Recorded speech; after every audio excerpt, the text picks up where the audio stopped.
Hey, what's going on? It's your boy BT, and I came here to talk some boxing with the thousands of True School Sports subscribers. Now, before I proceed any further along in the video, make sure you hit that bell notification down below so you can get all the alerts, all the videos that come out here on True School Sports. I don't want you guys to miss anything, so do yourself a damn favor. Now, listen, we are just roughly 24 hours or just under 24 hours removed from the Tyson Fury Deontay Wilder rematch. That was an absolute masterclass. It was an absolute gang rape. It was a beatdown of the highest order by Tyson Fury. And as this week progresses, I'm gonna deem this week the "I told you so" week. I'm not the kind of person that like to say "I told you so," but to the Wilder fanboys, to the Wilder lovers, to the Fury haters, to the people that come on my channel and have been giving me negative comments saying that I hate Wilder for all these years. When I don't know what to tell you guys, I don't hate Wilder. I just call a spade a spade. This is "I told you so" week. So happy "I told you so" week. Here's the first video. Now the first video is this, okay? Deontay Wilder had a chance. Many of you may remember this. I mean, some of you guys have amnesia. Some of you guys I know like to forget things. Maybe some of you guys went on a coke binge after Deontay Wilder got his ass kicked from pillar to post by Tyson Fury. But listen, I'll jog your memory right quick. All right, in 2018, there was a chance for Deontay Wilder to fight a guy across the pond by the name of Anthony Joshua. The cash cow of the division, the guy that's putting asses in the seats all the time. And he was offered $120 million or $100 million plus for a 3-fight deal with DAZN. And what did him and his team do? They decided that it would be better to, as they would say, bet on themselves and continue to fight without the undisputed fight. And gosh darn it, a year and some change went by, and that plan and that decision ultimately has come back to bite them squarely in their ass. Squarely in their ass. You had a chance to fight for the undisputed heavyweight championship for over $100 million, and you decide to not do that because you postured yourself as the king of the division when you were never the king of the division. You were a entertaining belt holder. That's what Deontay Wilder should be remembered for. He was an entertaining belt holder, but never, and I'm gonna say this and I'm gonna highlight this, never in his entire title reign was he the best heavyweight in the world.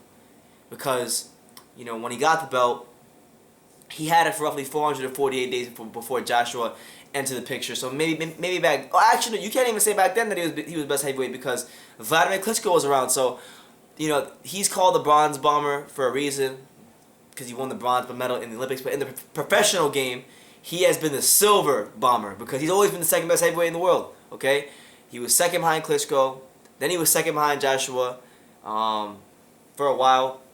Maybe he had a 2-month period, 3-month period where he could have called the #1 heavyweight. But for the most part, throughout the course of his 5-year title reign, he was the second best heavyweight in the world. He was an entertaining belt holder. So this should be a lesson. Let this be a lesson to all fighters, young fighters coming up. All right? When you have a chance to make history, make life-changing money, and fight the biggest rival in your division, you don't turn it down. You don't turn it down because you want to bet on yourself, okay? Because boxing is a dangerous sport. There's always somebody around the corner waiting to take your head off. And that person around the corner, this time, just happened to be Tyson Fury. So, it's unfortunate for Deontay Wilder. I still think I still look at Deontay Wilder as a success when you consider where he came from to where he ended up. But make no mistake about it, he will never, and I'm gonna say this right now, and if he becomes a champion again, you can cut this out. You can cut this video out, and you can put it at the beginning of your video, and you can make fun of me. But Deontay Wilder will never sniff another heavyweight title again. Never. It's not happening because he's 34 years old. He is what he is. He's a big power puncher with a good right hand and an okay left hook and whatnot. But he doesn't have nobody really ever taught him how to fight. Straight up. I'm going to quote Teddy Atlas. Nobody ever taught him how to fight at the highest levels of the professional ranks. He was matched very, very carefully. He had a very padded title run. Entertaining title run. Gave us a lot of great moments. We don't take that from Bronze Bomber. But opportunity comes once in a lifetime, and you gotta take them. You gotta grab them by the bullhorns, and Wilder failed to do that against Joshua. So now he's on the outside looking in. You know, he was saying that he's a king, and that the king doesn't gotta come out and fight peasants. But guess what? Sophia is now with Tyson Fury, and you were a former king, or a guy who thought he was a king, and now you have joined the peasants. You have joined the peasantry, along the likes of Dillian White and your boy Luis Ortiz. So maybe you guys can have a big peasant party together, because you know the kings of the division right now are Anthony Joshua and Tyson Fury. So this is a pretty short video. This is pretty short and sweet. It's pretty direct. It's pretty straightforward. Message out to the young fighters: don't do what Wilder did. Don't listen to Shelly Finkel, because they don't know what they're talking about. All right, he had a chance to fight for $100 million and become the undisputed champion, and what he did was go into a witness protection program for boxing, which is why when he fought Tyson Fury, a match fit Tyson Fury, he got folded up like a blue steel chair and rolled up like a burrito at Taco Bell. So I'm going to leave it at that. It's your boy BT. Leave your comments down below. Take the time to subscribe. Like I say in every single one of these videos, you can love me or you can hate me, but I'm just giving Daniel. So until next time, take care, guys.